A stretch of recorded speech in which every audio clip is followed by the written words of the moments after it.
కనుక యేసుక్రీస్తులో మనం ఏమై ఉన్నామో, యేసుక్రీస్తు మనకి ఏమిచ్చాడు అని తెలుసుకున్నప్పుడు మాత్రమే మనం ఎక్కువగా ప్రభుకి కృతజ్ఞులమై ఉండగలుగుతాం.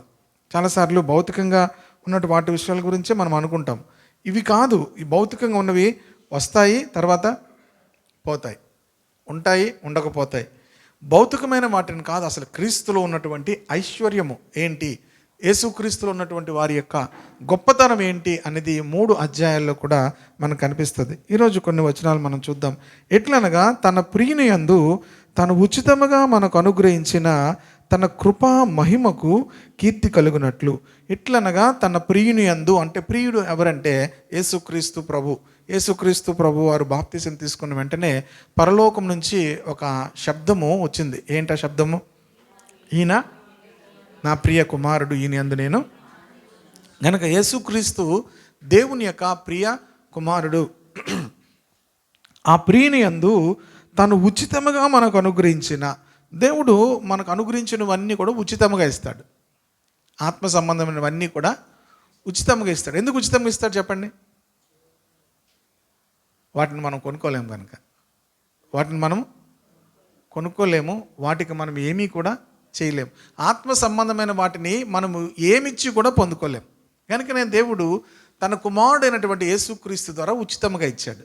అందుకనే మనం అతిశయించడానికి లేదు అంటాడు. ఉచితంగా పొందుకున్న తర్వాత దేనికి ఎవరు ఏం చేయకూడదు? ఫ్రీగా వచ్చింది ఏదైనా పట్టుకొని మనం ఏం చేయకూడదు? ఫ్రీగా వచ్చింది అనుకోండి, దాన్ని చూసి మనం డబ్బలు కొట్టుకోవాల్సిన అవసరం లేదు. ఎలాగొచ్చింది? ఫ్రీగా వచ్చింది. అంతేకాదు, మీకే కాదు, అందరికీ వచ్చింది. యేసుక్రీస్తునందు విశ్వాసం ఉంచిన వారందరికీ కూడా ఏమొచ్చింది? ఉచితంగా వచ్చింది. కనుక ఉచితంగా వచ్చిన దానికోసం మనం ఏం చేయకూడదు? అతిశయిస్తే ఎవరిని ఎందుకు అతిశయించాలి? ప్రభువునందు అతిశయించాలి. ఉచితంగా ఇచ్చిన వారిని బట్టి మనము సంతోషించాలి తప్ప మనము దేనిని బట్టి కూడా అతిశయించడానికి లేదు. అందుకే రోమాపత్రికలో పౌలు అంటాడు, అతిశయ కారణం కొట్టివేయబడింది అంటాడు. అతిశయ కారణం ఏమైంది అంటే అర్థం ఏంటి? కొట్టివేయబడిందంటే తీసివేయ, దాన్ని అర్థం చెప్తున్నాను. అంటే ఏంటి అంటున్నాను అంటే, ఇక ఏ మనిషి కూడా అతిశయించడానికి లేదు. ఎందుకంటే దేవుడు దానిని ఎలాగిచ్చాడు? కృపచేత ఇచ్చాడు. తన కృపచేతనే మనకి ఇచ్చాడు. అందుకే ఇక్కడ మళ్ళా చెప్తున్నాడు పౌలు, ఉచితముగా తన ప్రియుని యందు దేవుడు మనకు అనుగ్రహించిన తన కృప మహిమ. ఏమిచ్చాడు? మనకు కృపనిచ్చాడు, మహిమనిచ్చాడు. దేవుడు క్రీస్తునందు మనకేమిచ్చాడంటే కృపనిచ్చాడు, మహిమనిచ్చాడు. ఎలాగిచ్చాడంటే ఉచితంగా మనకిచ్చాడు. ఉచితంగానే. కనుక ఏదైనా మనం ఉచితంగా ఇచ్చిన దానికి మనం వెల చెల్లించాలి, లేకపోతే మనం ఏదైనా చేయాలనుకున్నప్పుడే ప్రాబ్లం వస్తుంది.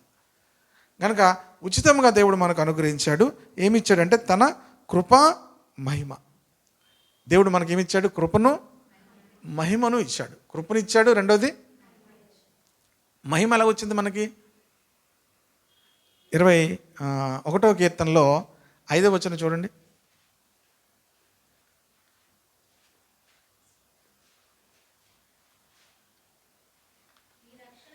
నీ రక్షణ వలన రక్షించబడిన వారికి ఏం కలుగుతుంది? నీ రక్షణ వలన అతనికి గొప్ప మహిమ కలిగెను, ఇంకా గౌరవ ప్రభావములు. ఎప్పుడైతే మనం రక్షించబడ్డామో మనకేం కలుగుతుందంటే గొప్ప మహిమ. రక్షణ ఎలా పొందుతున్నామో? కృపచేత రక్షించబడుతున్నాం. ఎప్పుడైతే రక్షించబడ్డామో మనకేమొస్తుంది? మహిమ కూడా వస్తుంది. మహిమ వస్తుంది. ఆదాము మొట్టమొదటిగా ఆదాము వాళ్ళు పాపం చేసినప్పుడు వాళ్ళు ఏం కోల్పోయారంటే మహిమను కోల్పోయారు. ఏం కోల్పోయారు? మహిమను కోల్పోయారు. దేవుడు అనుగ్రహించినటువంటి మహిమను కోల్పోయారు. అందులో బైబిల్లో కూడా రోమాపత్రిక అంతా కూడా ఎలా ఉంటుంది? అందరూ కూడా పాపము చేసి దేవుడు అనుగ్రహించు మహిమను పొందలేకపోతున్నారు. ఎప్పుడైతే యేసుక్రీస్తునందు మనం విశ్వాసం ఉంచుతున్నామో ఆ క్రీస్తులు దేవుడు మనకు అనుగ్రహించిన కృప మహిమ, కృప మహిమను దేవుడు మనకు అనుగ్రహించాడు. దానికి కీర్తి కలగాలి. ఇప్పుడు ఎవరికి కీర్తి కలగాలి? ఆ కృపకు, ఆ మహిమకు కీర్తి కలగాలి. ప్రభు మనకు ఉచితముగా అనుగ్రహించినటువంటి కృపా మహిమకు ఏమవ్వాలి? కీర్తి కలిగినట్లుగా మనం జీవించాలి. కృపా మహిమకు కీర్తి కలుగునట్లుగా దేవుడు మనకు ఉచితముగా వాటిని ఇచ్చాడు. కనుక ఎప్పుడు కూడా ఏ మహిమను కూడా మనము పొందడానికి వీల్లేదు. దేవునికి చెందవలసిన మహిమను మనం దొంగలించడానికి వీల్లేదు. ఆయన కృపా మహిమకు కీర్తి మనము కలుగు చేయాలి. కలుగునట్లు తన చిత్త ప్రకారమైన దయా సంకల్పము చొప్పున దేవుడు చేసే పనులన్నీ కూడా దేవుడు తన చిత్త ప్రకారమైనటువంటి దయా సంకల్పంతో చేస్తాడు. దయా సంకల్పము గనుక దేవుడు చేసేటువంటి పనులన్నీ కూడా దేవుడు తన చిత్త ప్రకారమైనటువంటి దయా సంకల్పం. ఇదే అధ్యాయంలో 4 సార్లు ఉంటుంది సంకల్పం అనే మాటను. చూడండి 9వ వచనంలో మధ్యలో ఉంటుంది ఆయన తన దయా సంకల్పము చొప్పున అని ఉంది. అలాగే 10వ వచనంలో చూడండి ఈ సంకల్పమును బట్టి అని ఉంది. 12వ వచనం మధ్యలో ఉంటుంది చూడండి దేవుడు తన చిత్త ప్రకారమైన సంకల్పమును బట్టి. దేవుడు చేసే పనులన్నీ కూడా తన సంకల్పాన్ని బట్టి చేస్తాడు. దేవుడు చేసే పనులన్నీ కూడా తన సంకల్పాన్ని బట్టి చేస్తాడు. తన చిత్త ప్రకారమైన సంకల్పము చొప్పున యేసుక్రీస్తు ద్వారా తనకు కుమారులుగా స్వీకరించుటకై మనల్ని ముందుగా తన కోసము నిర్ణయించుకున్నాడు. ఈరోజు మీకు ఒక డౌట్ ఉంటుంది అందరికి కూడా. దేవుడు సాతానును ఎందుకు పెట్టాలి? సాతాను ఎందుకు ఉండాలి? సాతాను లేకపోతే ఏముండదు. అసలు విషయం ఇదేమి కూడా ఆదాము అవ్వలేమవరు పడిపోరు. చాలాసార్లు దేవుడు ఇంకొక ప్రశ్న అడుగుతారు. దేవునికి తెలియదా వాళ్ళు ఆ పండు తినేస్తారని? ఆ పండు తినేయడం వల్ల ఏమైంది? మొత్తం అందరూ కూడా ఏమయ్యారు? ఇప్పుడు వచ్చిన సమస్య అసలు పండు తినకపోతే ఏమవును? అందరం కూడా అసలు మనకేముండదు, ఈ చెమట వచ్చి బతకవలసిన అవసరం లేదు. ఆడవాళ్ళకి వంటగదిలోకి వెళ్ళవలసిన పని లేదు, మగవాళ్ళకి డ్యూటీలకు వెళ్ళవలసిన పని లేదు. చక్కగా అందరం కూడా సంతోషంగా ఉందాం. కష్టం అనేది లేదు, చెమట అనేది శాపం అనేది లేదు. ఈ ఆదాము అవ్వలు తప్పు చేసినప్పుడు మాత్రమే ఆ కష్టం వచ్చింది. కనుక చాలాసార్లు మనకు బాధ వచ్చినప్పుడు లేకపోతే ఇబ్బంది వచ్చినప్పుడు ఎవరో ఒకసారి ఎక్కడో ఒకసారి ఆదాము వల్ల ఇలా తయారయ్యాము మనం అందరం, లేకపోతే అవ్వ వల్ల ఇలా తయారయ్యాము అంటుంటారు కదా. కనుక ప్రియ దేవుని బిడ్డలారా, ఇక్కడ దేవునికి తెలియదా అంటే దేవునికి తెలుసు. కానీ దేవుడు ఆదాము అవ్వలను బట్టి మనల్ని చూడట్లేదు. ఆదాము అవ్వలను బట్టి దేవుడు మనలను ఏర్పరచుకోలేదు. ఇక్కడ ఉంది యేసుక్రీస్తు ద్వారా తనకు కుమారులుగా స్వీకరించుటకై. దేవుడు యేసుక్రీస్తు ద్వారా తనకు కుమారులుగా స్వీకరించాలని కోరుకుంటున్నాడు. ఆదాము అవ్వలను బట్టి మనము పిల్లలము కాదు. ఆదాము అవ్వలను బట్టి ఏం కాదు, మనం పిల్లలము కాదు. ప్రైజ్ ది లార్డ్, హల్లెలూయా. ఎవరిని బట్టి పిల్లలం దేవునికి? యేసుక్రీస్తును బట్టి. యేసుక్రీస్తును బట్టి మనం దేవునికి పిల్లలం. కనుక ఇది అర్థమవుతే మనలో చాలా విషయాలు ఆధ్యాత్మికంగా మార్పు వస్తాయి. యేసుక్రీస్తు ద్వారా తనకు కుమారులుగా దేవుడు మనల్ని ఏం చేశాడు? స్వీకరించుకున్నాడు.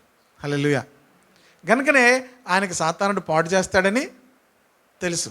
సాతానుడు ఏం చేస్తాడని తెలుసు. సృష్టిని పాడు చేస్తాడని తెలుసు. కానీ దేవుడు సృష్టిలో ఉన్నటువంటి వారందరినీ కూడా ఆదామును బట్టి ఏర్పరచుకోలేదు. ఆదామును బట్టి దేవుని ప్లాన్స్ ఏమీ కూడా లేవు. ఎవరిని బట్టి ఉన్నాయి? యేసుక్రీస్తుని బట్టి ఉన్నాయి. కనుక మనం కంగారు పడిపోయినంతగా దేవుడు ఏం చేయలేదు. వాళ్ళు పండు తీసినప్పుడు కూడా ఆయన ఎలాగొచ్చాడు? మనం అయితే కంగారు పడిపోతాం కదా. మనం పిల్లలు కానీ మనం చెప్పింది కానీ తినకూడదు తినేసారంటే మనం ఎలాగైపోతాం? అమ్మో అమ్మో అమ్మో అని కంగారు పడిపోతాం. ప్రభు ఎలాగొచ్చారు? మామూలుగానే వచ్చారు. ఆదామా ఎక్కడున్నావు అని మామూలుగానే అడిగారు కదా. ఎందుకు అడిగారంటే దేవుని యొక్క ఆలోచనలన్నీ కూడా ఆదామును బట్టి లేవు, యేసుక్రీస్తును బట్టి ఉన్నాయి. హల్లెలూయా. యేసుక్రీస్తులో ఉన్నాయి కనుకనే ఆయన సంతోషంగానే వచ్చారు. ఎందుకంటే మీరు పడిపోయినా, మీరు చెడిపోయినా, నేను క్రీస్తులో నేను మిమ్మల్ని ఏం చేశాను? ఏర్పరచుకున్నాను. ఎప్పటి నుంచి? యేసుక్రీస్తు ద్వారా తనకు కుమారులుగా స్వీకరించుటకై మనల్ని ముందుగా తన కోసము నిర్ణయించుకొని, ఆ తర్వాత వచ్చిన జగత్తు పునాది వేయబడక మునిపే. ఎప్పుడు దేవుడు ఏర్పరచుకున్నాడు?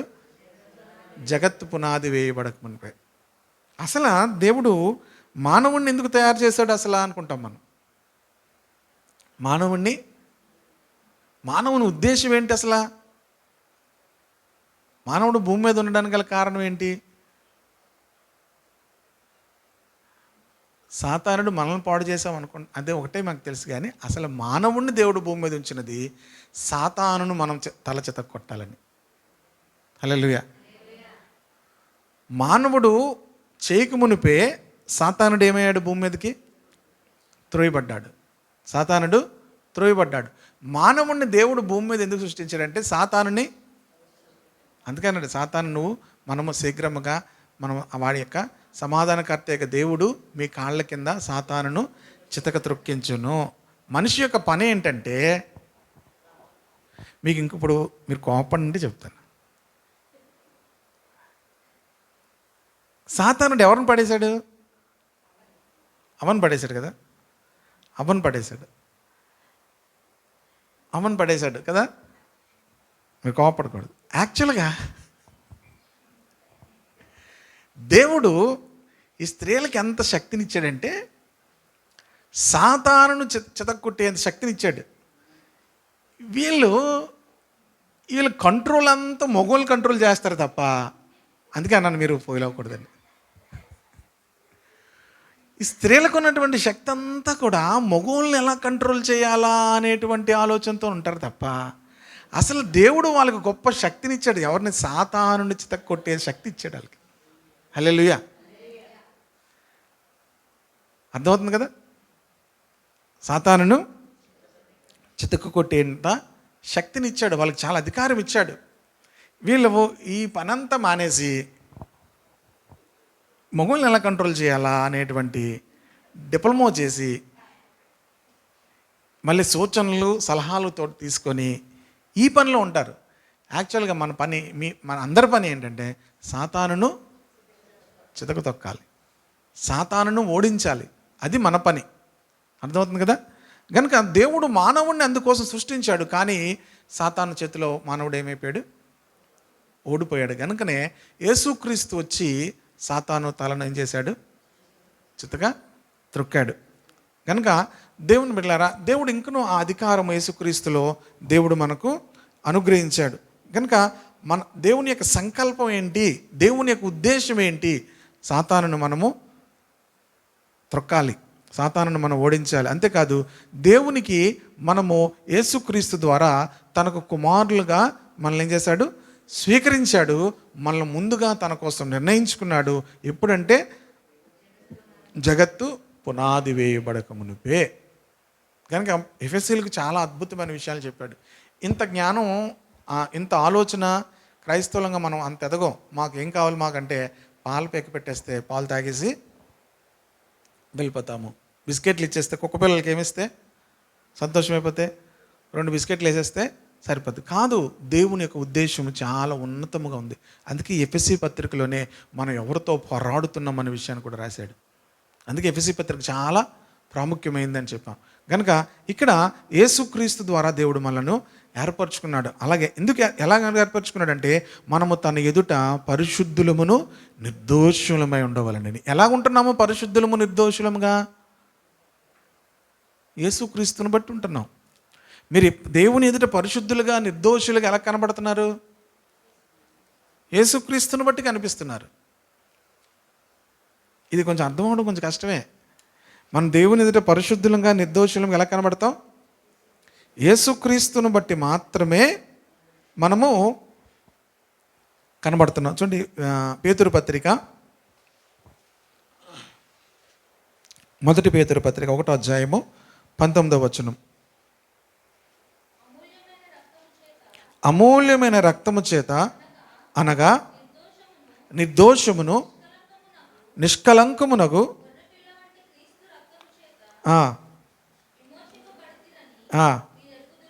మీరు ఎరుగుదురు కదా. మనము యేసుక్రీస్తు యొక్క రక్తము చేత అమూల్యములను నిర్దోషమును నిష్కలంకమునైన గొర్రె పిల్ల వంటి రక్తము చేత మనం విమోచింపబడ్డాం. ఇప్పుడు మనం మనము దేవుని ఎదుట నిర్దోషులముగా నిరపరాధులముగా కనబడతాము అంటే 7వ వచనం చదవండి. ఇప్పుడు ఇక్కడ ఎఫెసీ పత్రికలో దేవుని కృప మహదైశ్వర్యమును బట్టి ఆ ప్రియుని యందు ఆయన రక్తము వలన మనకు విమోచనము అనగా ఆ, చూడండి, యేసుక్రీస్తు యొక్క రక్తమును బట్టి మనము నిరపరాధులముగా నిర్దోషులముగా కనబడుతున్నాము. అదే 7వ వచనంలో చెప్తున్నాడు, దేవుని కృపా మహదైశ్వర్యమును బట్టి ఆ ప్రియుని యందు ఆయన రక్తము వలన మనకు విమోచనము విమోచనము విమోచనము అనగా మన అపరాధములకు క్షమాపణ కలిగి ఉన్నది. ఇప్పుడు మనం ఎలా కనబడుతున్నాం? దేవునికి నిర్దోషులముగాను నిష్కలంకముగాను కనబడుతున్నాం, పరిశుద్ధులముగాను నిర్దోషులముగాను కనబడుతున్నాం. హల్లెలూయా.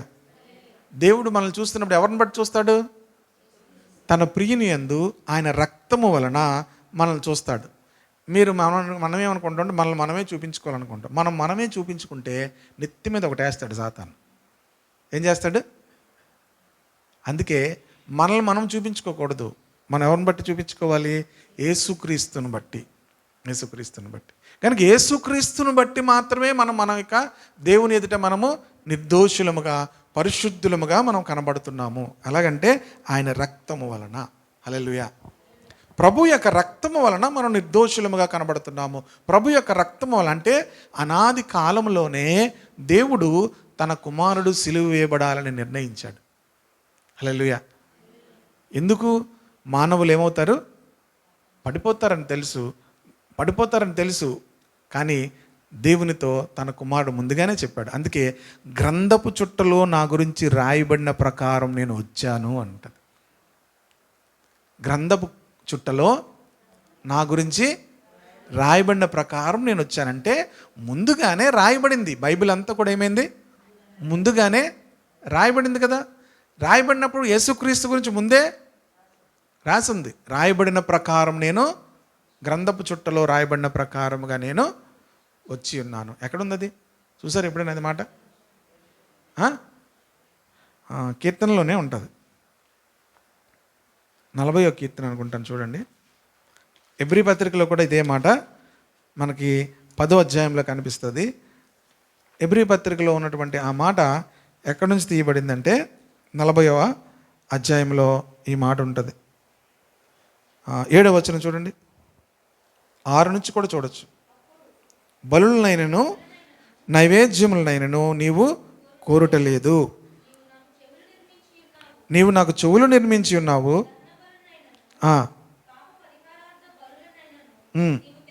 నువ్వు తెమ్మనలేదు. అప్పుడు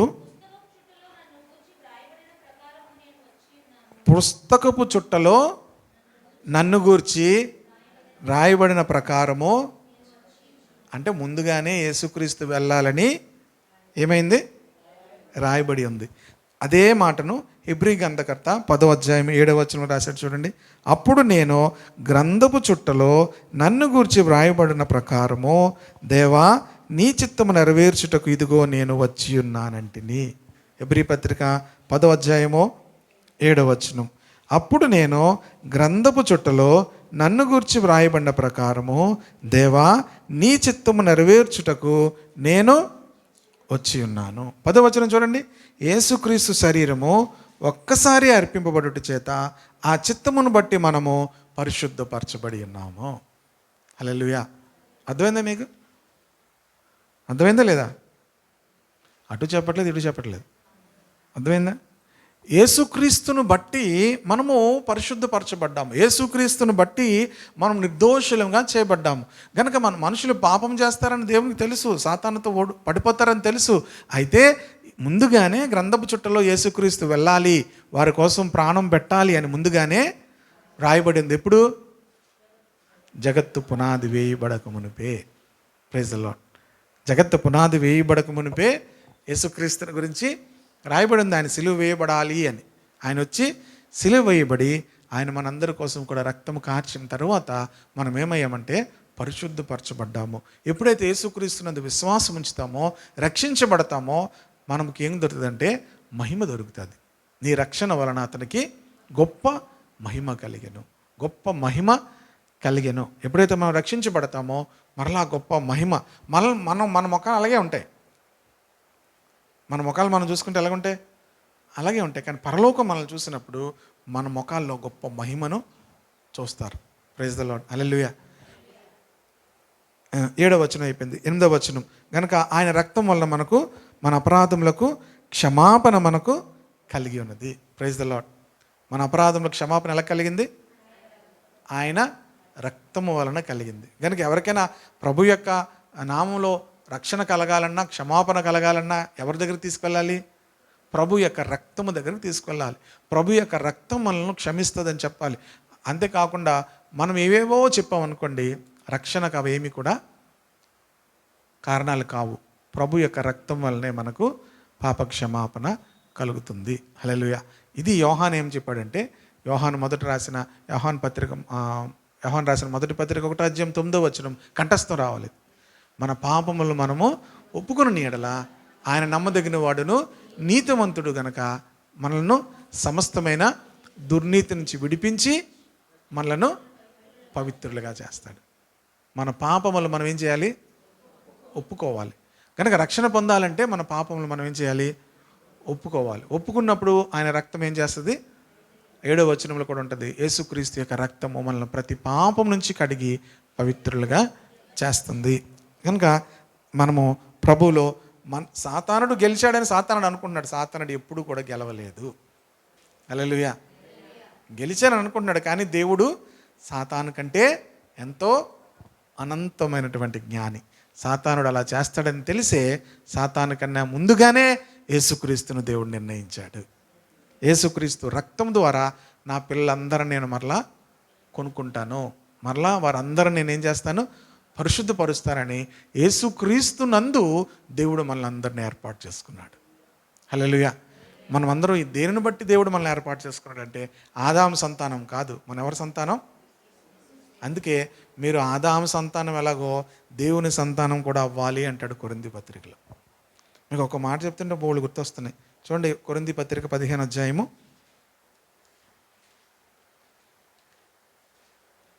49వ వచనం. మరియు మంటి నుండి పుట్టిన వాని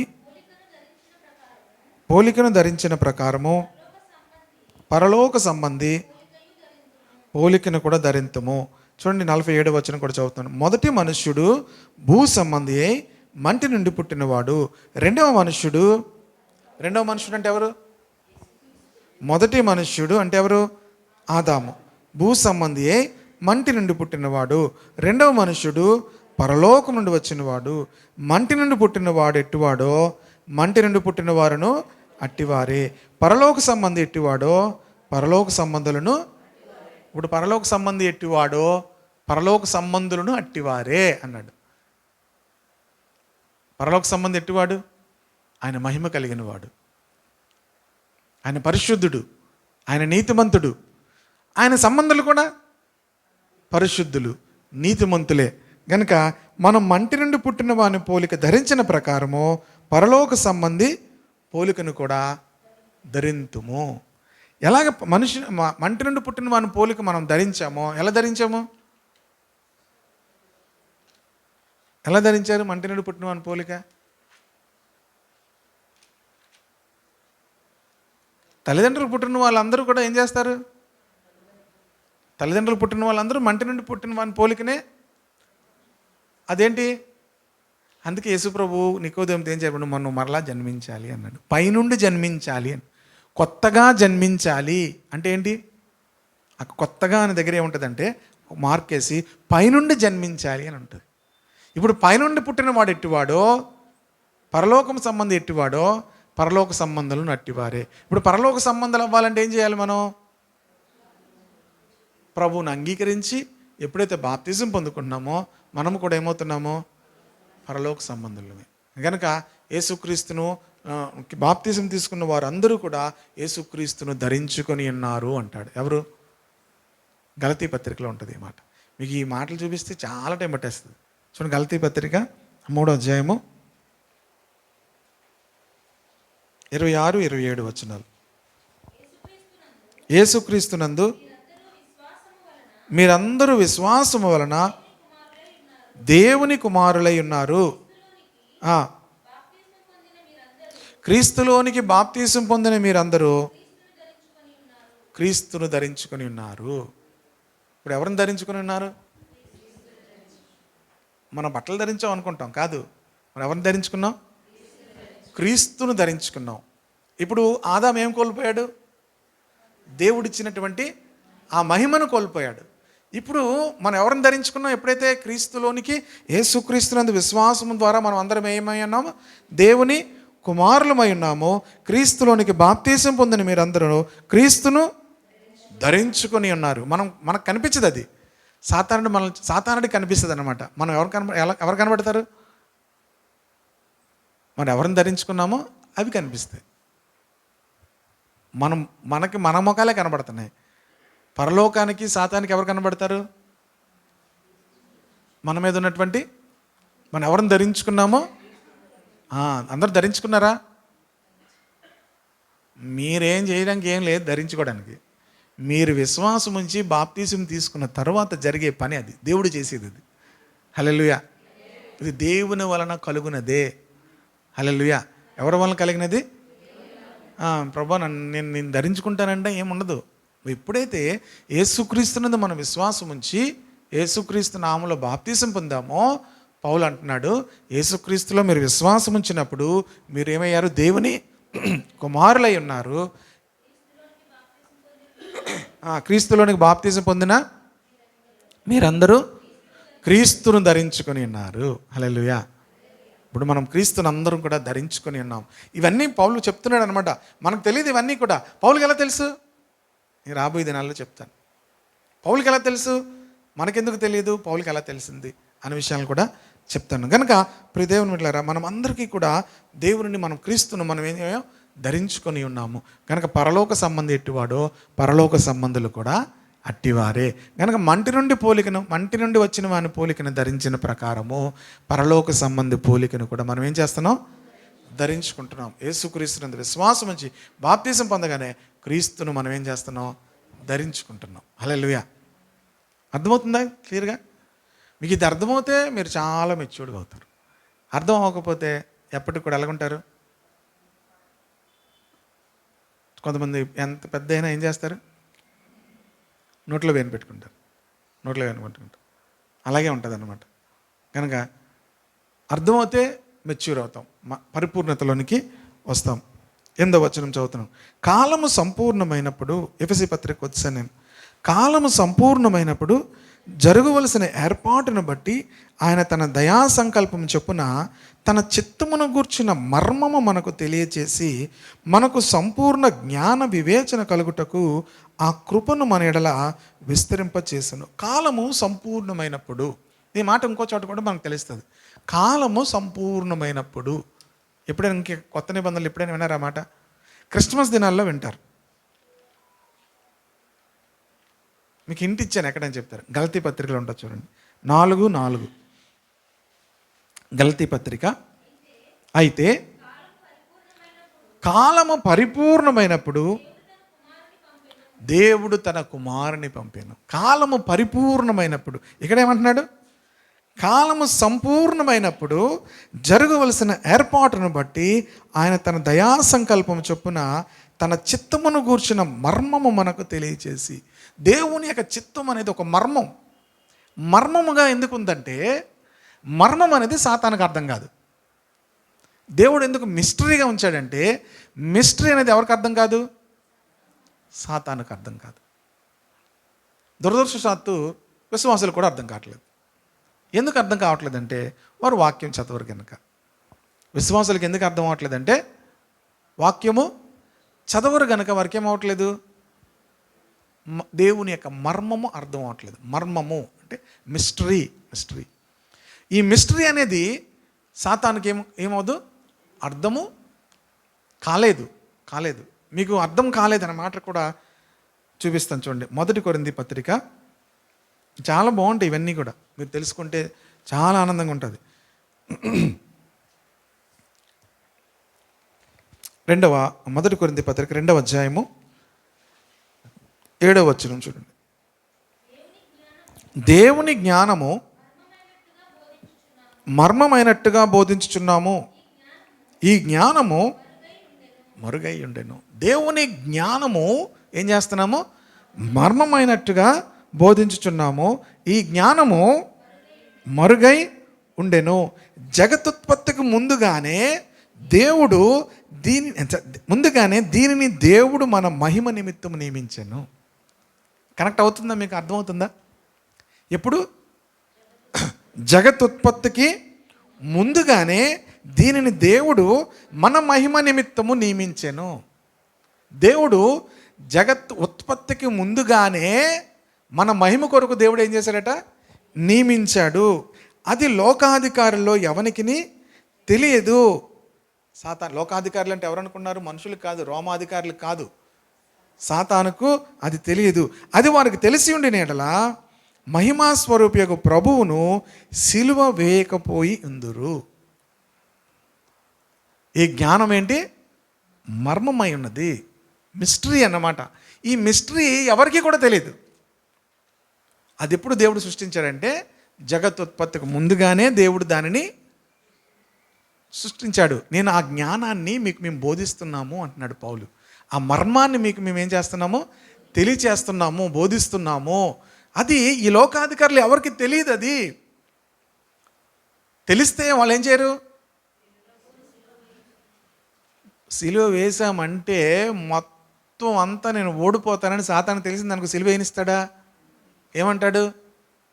యేసు ప్రభువును మాత్రం సిలువ వేయకండి. సిలువ వేస్తే ఏమవుతుంది? నా పని అయిపోయినట్లే, నాకున్న బలం పోయినట్లే, నాకున్న అధికారము పోయినట్లే, ప్రజలకు ఉన్నటువంటి పాపము పోయినట్లే, సిలువ వేయబడితే, సిలువ రక్తం చిందించబడితే మానవాళ్ళందరికీ కూడా క్షమాపణ దొరికేసినట్లే, మానవులందరూ కూడా పాపం నుంచి విమోచన కలిగినట్లే. ఇది వాళ్ళకి తెలియదు. తెలిస్తే ఏం చేస్తారు? సిలువ వేయనవరు. కనుక వాళ్ళకి తెలియదు కనుక యేసు ప్రభుని వారు సిలువ వేశారు. ఎందుకంటే అది మిస్టరీగా ఉంది, మర్మముగా ఉంది. దేవుడు కాలము సంపూర్ణమైనప్పుడు ఆయన చిత్తమును కూర్చున్న మర్మాన్ని మనకేం చేశాడు? తెలియచేసి మనకు సంపూర్ణ జ్ఞాన వివేచన కలుగుటకు ఆ కృపను మన ఎడల, ఆ మిస్టరీ మనకు అర్థం అవ్వాలంటే మనకు కృపను మనకు ఎడల ఏం చేస్తున్నాడు? ఆయన విస్తరింపచేస్తున్నాడు ఆ కృపను మన ఎడల. కనుక దేవుని మాటలు అర్థం కావాలంటే మనకేం కావాలి? సంపూర్ణ జ్ఞాన వివేచన కావాలి. సంపూర్ణ జ్ఞాన వివేచన కావాలి. కనుక అందుకే పౌలు వీళ్ళకి ప్రార్థన చేస్తూ, ఎవరికి ప్రార్థన చేస్తారు? కొలస్సీలకు ప్రార్థన చేస్తూ, కొలస్సీలు ఉన్నటువంటి వారికి 1వ అధ్యాయము, కొలస్సీ పత్రిక 9వ అధ్యాయము 9 నుంచి చదవండి మాటలు, కొన్ని మాటలు చాలు. అందుచేత ఈ సంగతి వినిన నాటి నుండి మీ నిమిత్తము ప్రార్థన చేయుట మానక మీరు సంపూర్ణ జ్ఞానమును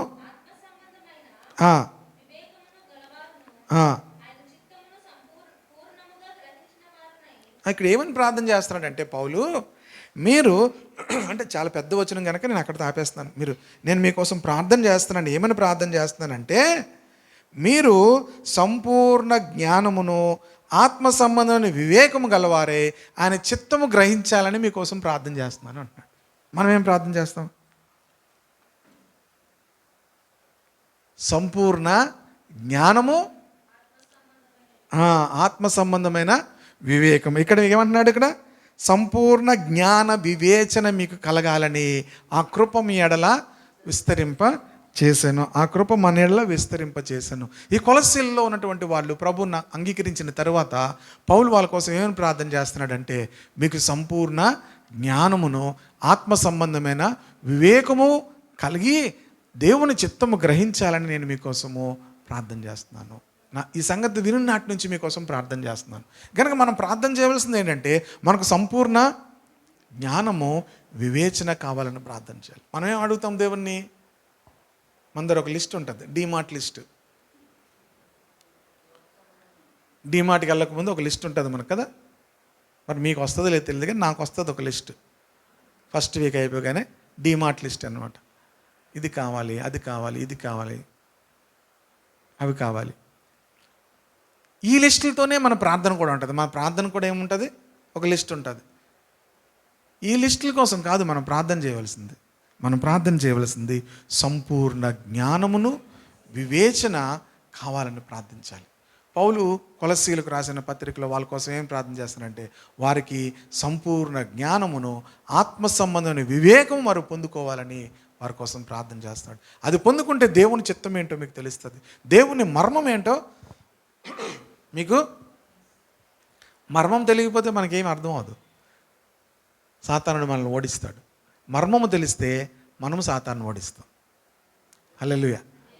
మర్మం తెలియకపోతే సాతానుడు మనల్ని ఓడిస్తాడు. మర్మం తెలిస్తే మనము సాతాన్ని ఓడిస్తాం. అందుకని సాతానుడు ఎవరికి కూడా మీరు ఎంత భక్తి అయినా చేయండి, మీరు ఎంత ప్రార్థనలకైనా వెళ్ళండి, బైబిల్ చదవకండి, బైబిల్లో విషయాలు తెలుసుకోకండి. తెలుసుకుంటే మీకు ఏం అర్థం అయిపోద్ది? మర్మం అర్థమైపోద్ది. మర్మం అర్థమైపోతే నాకు ఏమి లేదో మీకు అర్థమైపోద్ది, మీకు ఏది ఉందో మీకు అర్థమైపోద్ది. హల్లెలూయా. సాతానికి ఏమి లేదో మీకు అర్థమవుతుంది, మీకు ఏముందో అర్థమవుతుంది. కానీ మనం మాకెందుకండి అవన్నీ అన్నట్టు ఉంటాం. ఏంటి మాకెందుకండి అవన్నీ, మాకేదో మా బిస్కెట్, కుక్క పిల్లకి ఏం కావాలి, మా బిస్కెట్ ఏదో మాకు ఇచ్చేస్తే, మా చాక్లెట్ ఏదో మాకు ఇచ్చేస్తే చాక్లెట్ వేసుకొని లేకపోతే పాలపై కట్టుకొని నోట్లో పెట్టుకొని వెళ్ళిపోతాం. చాలామంది క్రైస్తవులు పాలపై అందుకే ఎబ్రీ పత్రికలు అంటాడు, మీరు ఇంకా పాలు తాగే పరిస్థితుల్లోనే ఉన్నారు బాబు. మీకు జ్ఞానం లేదు, మీకు ఏం లేదు. మంచి ఆహారం తినేవాడికి ఏమొస్తుంది? మంచి చెడులు వివేచించగలిగే జ్ఞాన వివేకములు గలవారు అవుతారు. ఈరోజు మీకు జ్ఞానం లేదు, ఎందుకంటే మీరు ఇంకా పాలు తాగే వాళ్ళుగానే ఉండిపోయారు. క్రైస్తవులు అందరూ కూడా ఎందులో ఉండిపోతారు? పాలు గురించి చెప్తుంటే నేను ఒకసారి చూస్తుంటాను, నేను వాక్యాలు పాలే చెప్తారు, వాక్యం స్టేజ్ల మీద ఉండి ఓ తీరా చూస్తుంది ఏంటి, గ్లాస్ పాలు తాగి వచ్చేసారు అంతే. బలమైన ఆహారం తీసుకోవాలి. హల్లెలూయా. ఏం తీసుకోవాలి? బలమైన ఆహారం తీసుకోవాలి. కనుక సంపూర్ణ జ్ఞాన వివేచన మనకు కలగాలి. కనుక కలగాలంటే ఆ కృప దేవుడు మన ఎడల విస్తరింప చేయాలంటే మనం ఏం చేయాలి?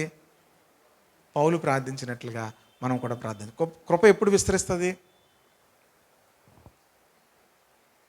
తనకు ప్రార్థించిన వారందరి ఎడల కృప చూపుటకు ఆయన ఐశ్వర్యవంతుడు. రోమపత్రిక 10:12 తనకు ప్రార్థన చేయు అందరి ఎడల ఆయన కృప చూపుటకు ఐశ్వర్యవంతుడు. దేవుడు తనకు ప్రార్థన చేసే వారందరికీ కృపనిస్తాడు. మనం ఏం ప్రార్థన చేయాలి? జ్ఞానము వివేచన కావాలని ప్రార్థన చేయాలి, దేవుని మర్మాలు ఎరిగినట్లుగా. 10వ ఎఫెసీ పత్రిక, ఈ సంకల్పమును బట్టి పరలోకములో ఉన్నవే కానీ భూమి మీద ఉన్నవే కానీ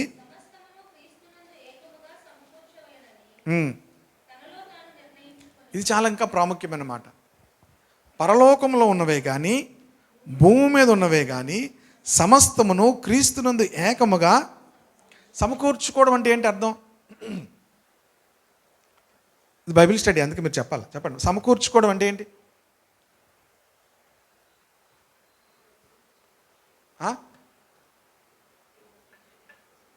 ఏంటమ్మా?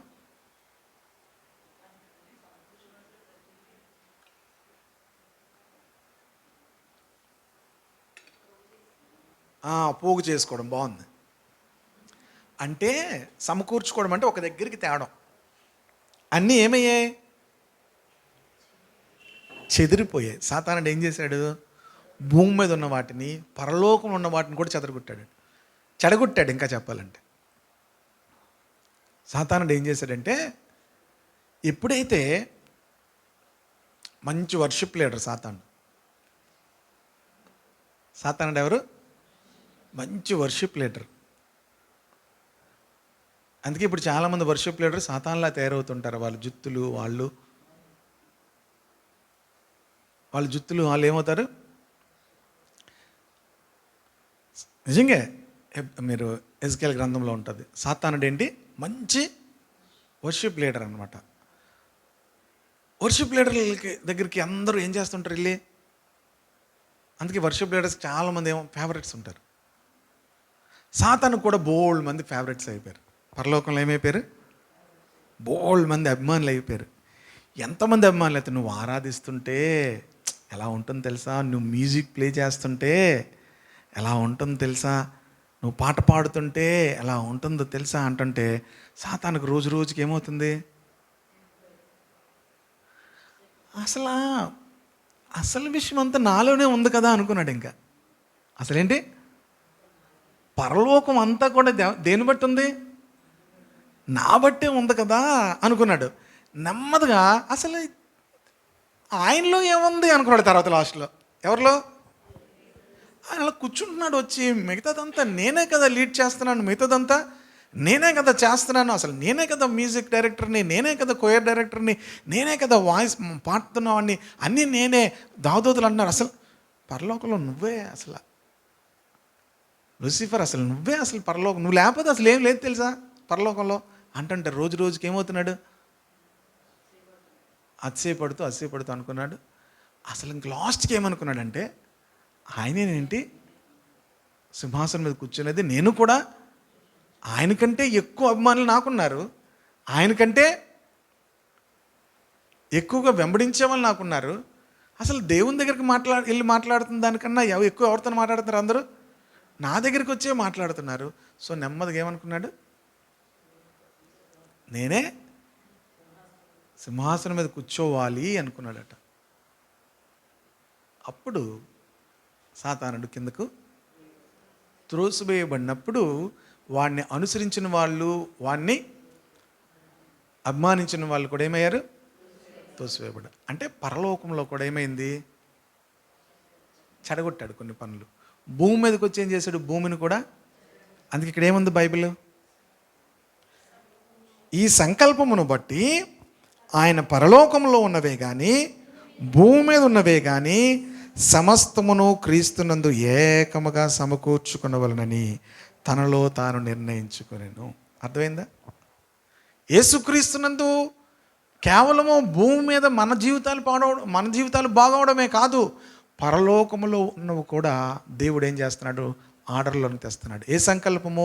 యేసుక్రీస్తును భూమి మీదకి పంపించడము, యేసుక్రీస్తు సిలువ వేయబడ్డం ద్వారా, యేసుక్రీస్తు సిలువ రక్తము ద్వారా ఆయన పరలోకంలో ఉన్నవి, భూమి మీద ఉన్నవి కూడా ఆయన సమకూరుస్తున్నాడు.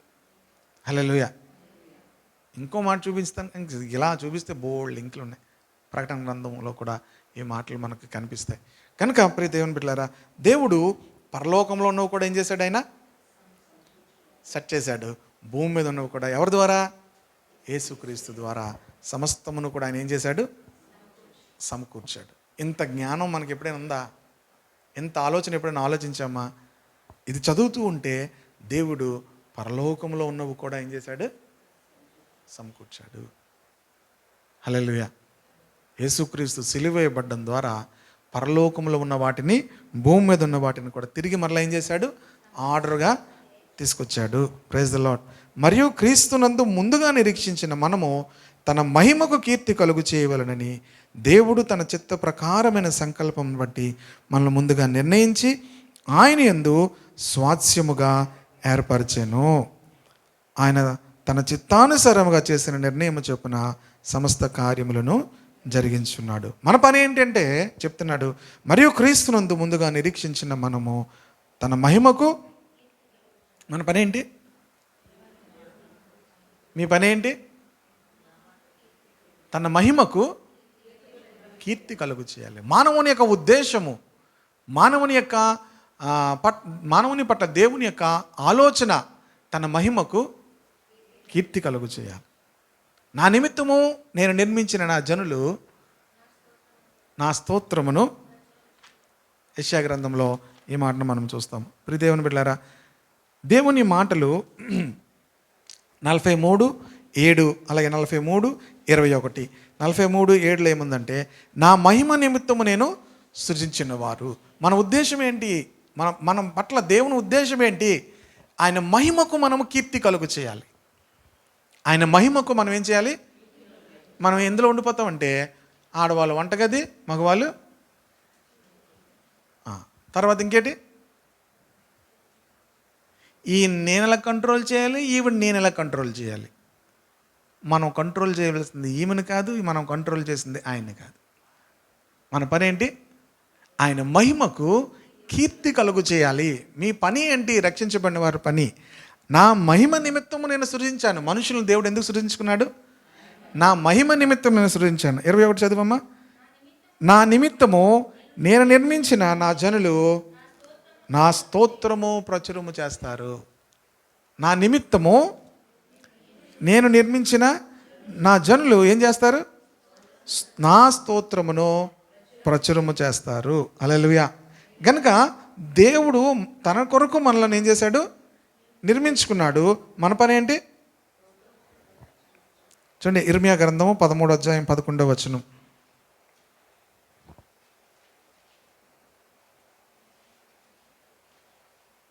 ఇర్మియా గ్రంథము 13వ అధ్యాయము 11వ వచనం.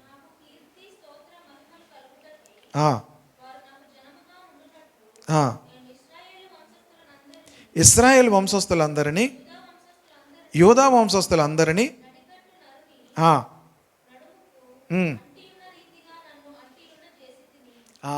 దేవుడు ఇశ్రాయేలీలను, యూదులను ఎందుకు వారికి నన్ను అంటుకునేటట్టుగా నేను ఎందుకు చేసుకున్నానంటే, నా కీర్తి, నా స్తోత్ర మహిమ, నాకు కీర్తి స్తోత్ర మహిమలు కలుగుటకై.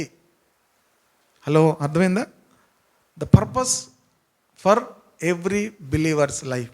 ప్రతి క్రైస్తవుని విశ్వాస యొక్క జీవితంలో ఉన్నటువంటి దేవుని ఉద్దేశం ఏంటంటే, నాకు స్తోత్రము, కీర్తి, మహిమ కలగటకు. మీరు ఎందుకున్నారు అంటే, అడిగితే మీకు ఎవరైనా అంటే, దేవుని మహిమకు కీర్తి కలుగు చేయటకి. నాకు ఏమన్నాడు అక్కడ ఇర్మియా గ్రంథంలో? నా స్తోత్రము ఏంటమ్మా చెప్పమ్మా? ఆ మాట అండర్లైన్ చేసుకొని ఉంచుకోండి. నాకు కీర్తి, స్తోత్రము, మహిమ కలుగుటకే నేను మిమ్మల్ని ఏర్పాటు చేసుకున్నాను. దేవుని ఉద్దేశం అది. ఈ ఉద్దేశంలో మనం వెళ్తే సూపర్గా ఉంటుంది లైఫ్. హల్లెలూయా. ఈ ఉద్దేశంలో మీరుంటే అసలు మీ జీవితంలో గొప్ప సంతోషం ఉంటుంది. మనం అసలు దీని గురించి తెలుసుకోము. సాతానుడు ఏం చేస్తాడంటే, మన కుటుంబాల చుట్టే మనల్ని తిప్పుతూ ఉంటాడు. బురద పాములు అంట అక్కడక్కడ తిరుగుతుంటాయట. చాలామంది జీవితాలు ఆ బురదలోనే ఉండిపోతాయి. దేవుని మహిమకు కీర్తి కలుగు చేయాలి. Praise the lord. ఎన్ని చోట్ల ఉంది? యెషయా గ్రంథంలో చూసాం, ఇర్మియా గ్రంథంలో చూసాం, ఎఫెసీ పత్రికలు అంటున్నాడు, క్రీస్తునందు ముందుగా నిరీక్షించిన మనము తన మహిమకి ఏం చేయాలి? కీర్తి కలుగు చేయవలని దేవుడు తన చిత్త ప్రకారమైన సంకల్పమును బట్టి మనల్ని ముందుగా నిర్ణయించాడు.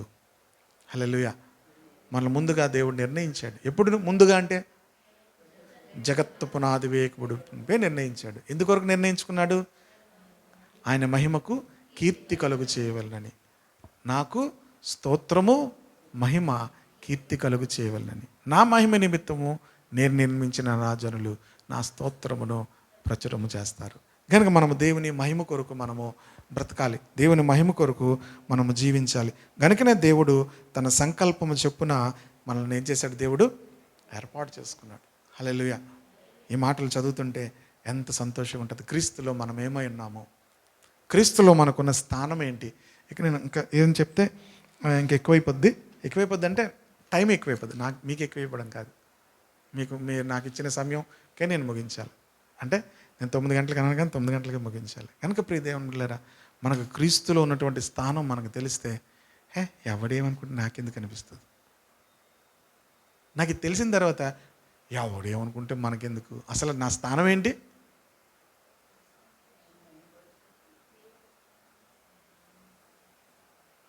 మనకు క్రీస్తులో ఉన్నటువంటి స్థానం మనకు అర్థమవుతే, ఎవరో కుక్కలు అరుస్తున్నాయి అనుకోండి, మనకేం కంగారు అవుతాం. కారులో మీరు వెళ్తున్నారు, కుక్కలు అరుస్తుంటే మీరు ఏం చేస్తారు? ఆపి చీ చీ అని వెళ్తారా? కారు ఆపి చీ చీ ఎలా అంటారా? వెళ్ళిపోతారా? నడుచుకొని వెళ్తున్నారు అనుకోండి, అప్పుడు ఏమవుతారు? మన స్థానం మనకు తెలుసు అనుకోండి, మనం ఆగి వెళ్ళిపోతాం. మన స్థానం నడుచుకొని వెళ్తున్నాం, దెక్కొని వెళ్తున్నాం అనుకోండి, కుక్కలు అరిస్తే ఏమవుతుంది మనకి? కంగారు అయిపోయి మనం కూడా ఏం చేస్తాం? కంగారు ఎక్కిపోతుంటాం. అవి అరుస్తుంటే మనం కూడా అమ్మా గుండె జారిపోయిందమ్మా అనుకుంటాం. కారులో ఉంటే ఏమవుదు? హల్లెలూయా. అర్థమైందా? హాయిగా వెళ్ళిపోవచ్చు. కుక్కలు మనల్ని ఏమీ చేయవు. దేవునికి స్తోత్రం. అవి అరుస్తుంటాయి కానీ ఏం చేయవు? మనల్ని కరవలేవు. హల్లెలూయా. ఆ విషయం గుర్తుంచుకోవాలి. కంగారు పడిపోయి ఆపారనుకోండి, ఆపి తలుపు తీశారనుకోండి, అప్పుడు ప్రమాదం.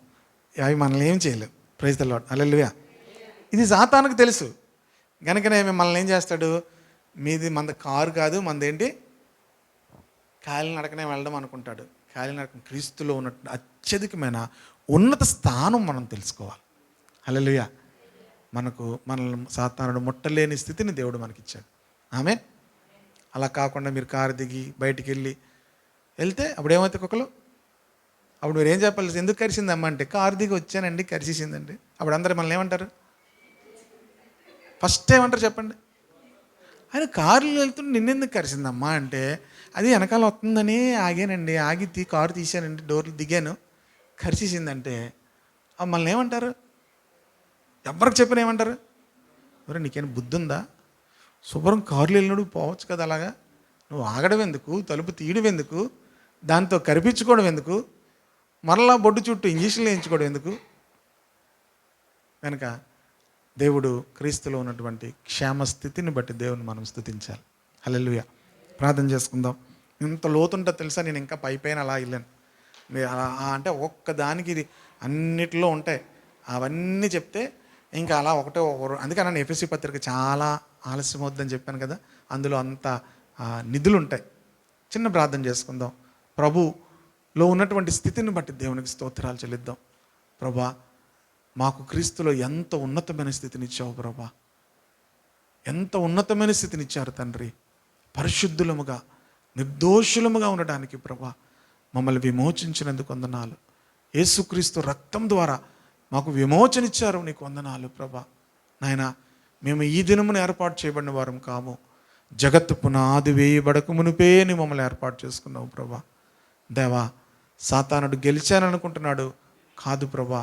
నాయన, సాతాను నువ్వు గెలిచావు నాయన తండ్రి.